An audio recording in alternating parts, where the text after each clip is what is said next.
अपनी तैयारी को आसान बनाने के लिए अभी सब्सक्राइब करें AR career point YouTube channel और इस घंटी को ऑल पे क्लिक करें लेटेस्ट वीडियो सबसे पहले देखने के लिए। आज के इस क्लास में हम लोग आपके क्लास 10th के मैथ्स का चैप्टर 6 जिसका नाम है ट्रायंगल, जिसे हिंदी में आप बोलते हैं त्रिभुज, इससे महत्वपूर्ण ऑब्जेक्टिव प्रश्नों की चर्चा करेंगे।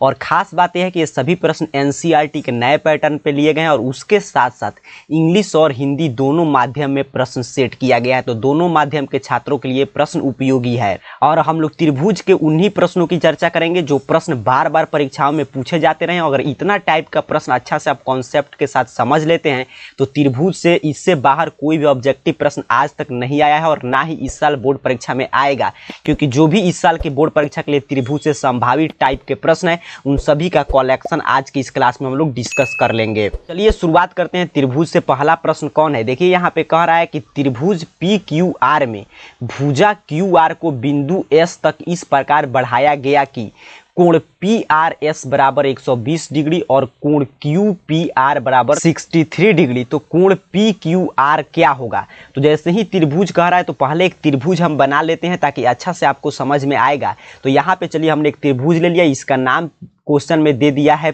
PQ और R। और फिर देखिए ध्यान से, त्रिभुज से कोई भी प्रश्न आता है बिल्कुल आसान होता है अगर इसके कॉन्सेप्ट को आप अच्छा से समझे। प्रमेय पे आपका कमांड है, कोण को आपको पहचानने आता है कि कौन सा सम्मुख कोण है, कौन शीर्षाभिमुख कोण है, तो त्रिभुज का प्रश्न आपके लिए बिल्कुल आसान है। तो प्रश्न में क्या कहा कि त्रिभुज PQR, तो हमने PQR ऐसे बना लिया।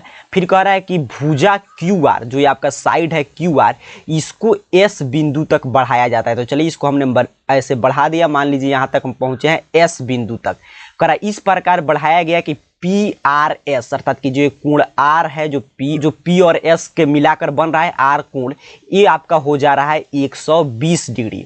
फिर आगे कहा है कि कोण QPR, अर्थात कि जो बीच वाला कोण, देखिए यहाँ पे क्या लिखा है P, तो यहाँ पे जो ऊपर वाला एक कोण है QPR, ये आपका दिया है 63 डिग्री। आपसे प्रश्न पूछा गया है कि ये वाला कोण जो PQR है, अर्थात कि कोण Q है, ये कितना होगा? तो देखिए कितना आसान सवाल। इसको सिर्फ एक अगर कॉन्सेप्ट आप त्रिभुज के बारे में जानते होंगे कि ये सभी क्या है, आंतरिक कोण है और ये क्या है, बाह्य कोण है। और जो भी ये बाह्य कोण होता है ये अपने संगत सम्मुख कोण के योगफल के बराबर होगा, अर्थात कि इस दोनों कोण के कोण P और कोण Q के योगफल के बराबर होगा ये बाह्य कोण R। यहाँ से हमको क्या जानकारी मिल गया कि मान लीजिए कि QX डिग्री है, तो हम कह सकते हैं कि क्या हमने कॉन्सेप्ट सीखा कि कोण जो होते हैं वो संगत सम्मुख कोण के योग के बराबर होते हैं। तो x degree plus 63 degree is equal to 120 degree, क्योंकि यही है इसके दो सम्मुख कोण, इसके योगफल के बराबर होगा। अब देखिए यहाँ पे x बराबर तो 120 और माइनस यहाँ पे प्लस है, तो इस साइड आके हो जाएगा माइनस 63 और 120 में से आप 63 घटाएंगे तो यहाँ पे हो जाएगा आपका 7, यहाँ पे 11 तो 5, अर्थात कि 57 डिग्री आपका राइट आंसर हो जाएगा ऑप्शन बी। तो सोचिए कितना आसान प्रश्न था। अगर आज आपके दिमाग में एक कॉन्सेप्ट क्लियर हो गया तो एग्जाम में अगर इस प्रश्न को जैसे ही पूछेगा, मान लीजिए क्या कर सकता है, यहाँ पे एक चेंज कर देगा, यहाँ पे अंक चेंज कर देगा, तो आपको समझ में आ गया कि यहाँ से सीधे हम घटा लेंगे, लेकिन शर्त क्या, इस टाइप का प्रश्न रहना चाहिए, आपका आंसर आ जाएगा। बड़ा ही महत्वपूर्ण प्रश्न था। चलिए आगे बढ़ते हैं। दूसरा नंबर प्रश्न देखिए, कह रहा है कि यदि किसी त्रिभुज के कोण का समद्विभाजक विपरीत भुजा को समद्विभाजित करता है तो त्रिभुज कैसा होगा? चलिए इसको भी एक त्रिभुज लेकर समझते हैं। तो यहाँ पे क्या कहा है कि मान लीजिए हमारा कोई भी त्रिभुज है और इसके एक कोण है यहाँ पे और यहाँ पे एक एंगल बन रहा है आंतरिक कोण और यहाँ पे आंतरिक कोण बना। कहा है कि त्रिभुज के कोण का समद्विभाजक, मान लीजिए इसी कोण का समद्विभाजक हमको करना है तो एक सीधा लाइन ऐसे खींचना पड़ेगा। जैसे ही आप एक सीधा लाइन खींचेंगे तो जानते हैं सीधा लाइन एक कितना है, यहाँ पे परपेंडिकुलर अर्थात कि लंब बनाता है और लंब कितना डिग्री का होगा, 90 डिग्री। तो ये भी हमारा समकोण बन गया, ये भी समकोण हो गया, तो त्रिभुज क्या होगा, तो समकोण बन जाएगा। तो राइट आंसर हो जाएगा ऑप्शन डी। चलिए आगे बढ़ते हैं। तीसरा नंबर सवाल देखिए, तीसरा नंबर सवाल कह रहा है कि त्रिभुज ABC में DE समानांतर है BC, अर्थात कि आपसे ऐसे प्रश्न पूछा है कि मान लीजिए त्रिभुज है, यहाँ पे हमने इसका नाम दे दिया ABC और कह रहा है BC के समानांतर एक लाइन खींचा गया है ऐसे और इसका नाम दिया गया है DE। तब आपसे कह रहा है कि AD बटा DB, AD बटा में DB बराबर दिया है, देखिए यहाँ पे 2/3 अर्थात कि AD और यहाँ पे बटा में DB, तो इसके बराबर आप जानते हैं कि ये त्रिभुज है और इसके समानांतर जो है एक लाइन खींचा जाएगा, तो इसका अनुपात और इसका अनुपात जो है दोनों क्या होता है, बराबर, अर्थात कि AD बटा DB के बराबर क्या होगा, तो AE बटा EC होगा। तो यहाँ पे देखिए AE बटा EC, तो AD बटा DB दिया है हमारा 2/3 अर्थात कि AE बटा EC यही होगा 2/3, तो राइट आंसर हो जाएगा ऑप्शन बी, क्योंकि दोनों बराबर होता है। तो देखिए फिर से मैं रिपीट करूंगा, आपको कॉन्सेप्ट त्रिभुज का मालूम होना चाहिए। तो देखिए कितना आसान आसान प्रश्न पूछा जाता है, अगर नहीं भी मालूम है तो दिमाग में सेट कर लीजिए कि इस टाइप का प्रश्न आएगा तो ऐसे ही बनेगा। चलिए आगे बढ़ेंगे। 4 नंबर प्रश्न कह रहा है आपसे कि इसमें 2 त्रिभुज दिया गया है, कि एक है त्रिभुज ABC और दूसरा है त्रिभुज PQR। ये पहले 2 त्रिभुज का हम लोग निर्माण करते हैं और कहा है कि दोनों त्रिभुज समरूप है। तो मान लीजिए ये हमारा त्रिभुज है ABC और दूसरा कहा है आपसे त्रिभुज है हमारा PQ और यहाँ पे R, और कह रहा है कि ये दोनों आपस में समरूप हैं। अब कहा है आपसे कि QR बटा BC, अर्थात कि ये है आपका QR, तो ये दिया है 2 और ये है BC, तो ये दिया है 3। तो कह रहा है कि एरिया बताइए त्रिभुज PQR त्रिभुज ABC का एरिया। बिल्कुल आपके बुक से डायरेक्ट प्रश्न लिया गया। आप पढ़े होंगे कि यदि 2 दिए हुए त्रिभुज जो है आपस में यहाँ पे समरूप हो जाएंगे तो इनका जो एरिया होगा उनके संगत भुजाओं के अनुपात के वर्ग के बराबर होगा। तो यहाँ पे देखिए संगत भुजाओं का अनुपात दे दिया, तो इसके वर्ग का बराबर होगा, क्योंकि ऊपर है त्रिभुज PQR, तो यहाँ पे भी सही दिया है QR, यहाँ पे भी BC दिया है, ABC का एक संगत भुजा, तो ये दोनों के वर्ग का बराबर होता है। इसका क्षेत्रफल तो 2 का स्क्वायर कीजिएगा 4, 3 का स्क्वायर करेंगे 9, तो यहाँ पे क्या हो जाएगा 4/9 देखेंगे तो ऑप्शन ए पे दिया गया है। अब ऐसा प्रश्न पूछेगा तो कुछ भी यहाँ पे नाम चेंज कर दे। आप समझ गए कि अगर कोई भी संगत भुजा का अनुपात दिया रहेगा तो वर्ग का अनुपात जो होगा उन दोनों त्रिभुज के क्षेत्रफल के अनुपात के बराबर होता है।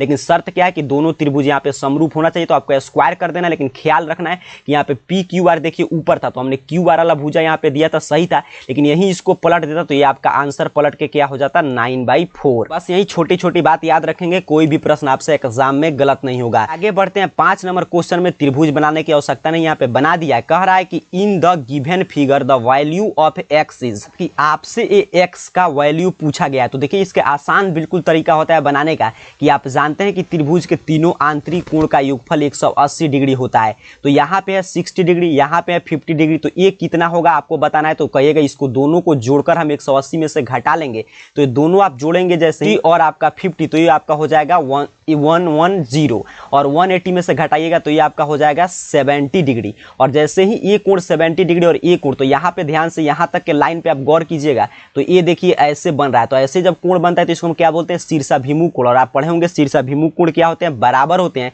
तो ये 70 होगा, तो ये भी कितना होगा 70। तो बिल्कुल आसानी से आपका आंसर आ गया 70 डिग्री।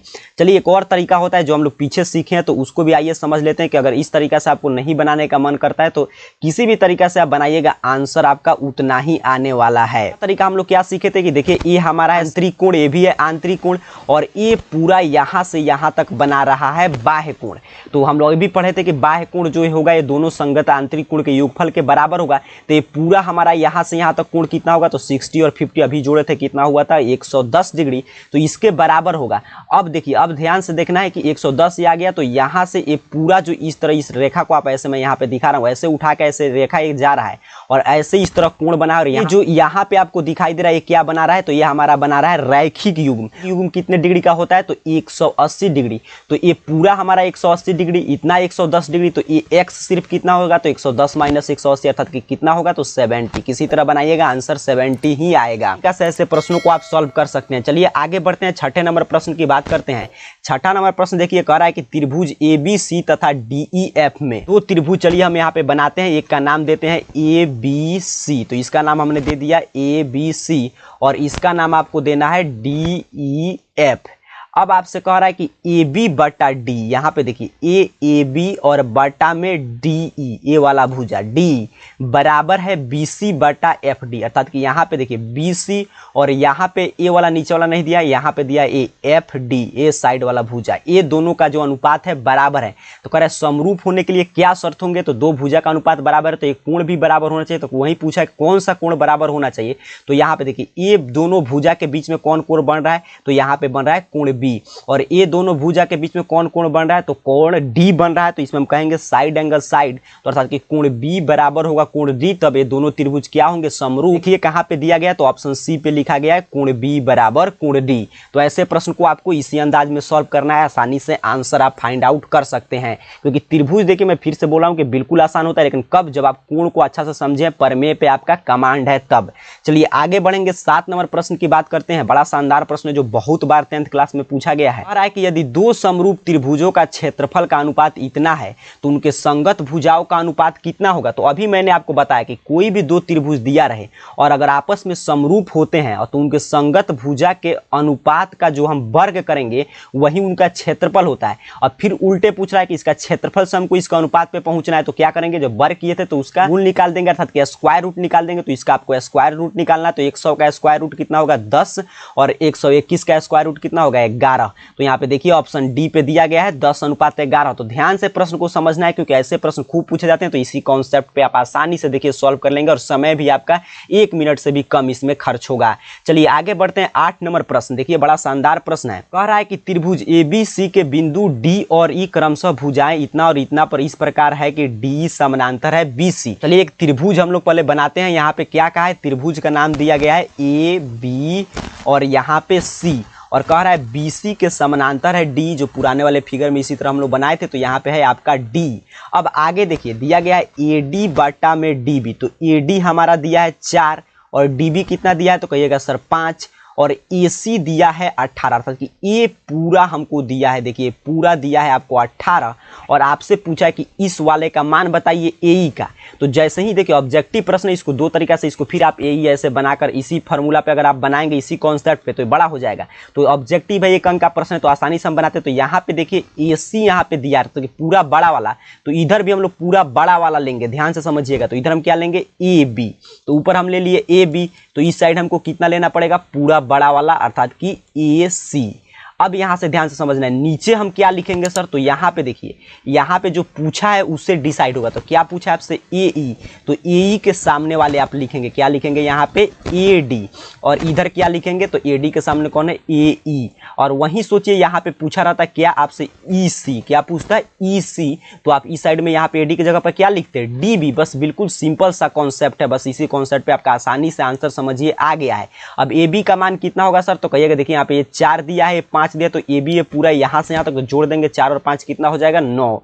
तो यहाँ पे हम लिखेंगे 9, और AD हमारा कितना है, तो AD इस प्रश्न में दिया है यहाँ पे 4, चाहे यहाँ से भी आप देख सकते हैं कितना दिया है 4, और बराबर AC कितना है, तो दिया है यहाँ पे देखिए AC कितना है 18, और आपका AE कितना है, तो AE तो निकालना है, तो उसी तरह हम लिख देंगे। अब देखिए यहाँ पे 9 से कट जाएगा, यहाँ पे हो जाएगा 2। फिर अब इसको आप क्या कीजिएगा, तो ऐसे कैंची वाला तिरछा तिरछे गुना कीजिएगा, तो AE बराबर कितना हो जाएगा, 4 में 2 मल्टीप्लाई होके 8 सेंटीमीटर।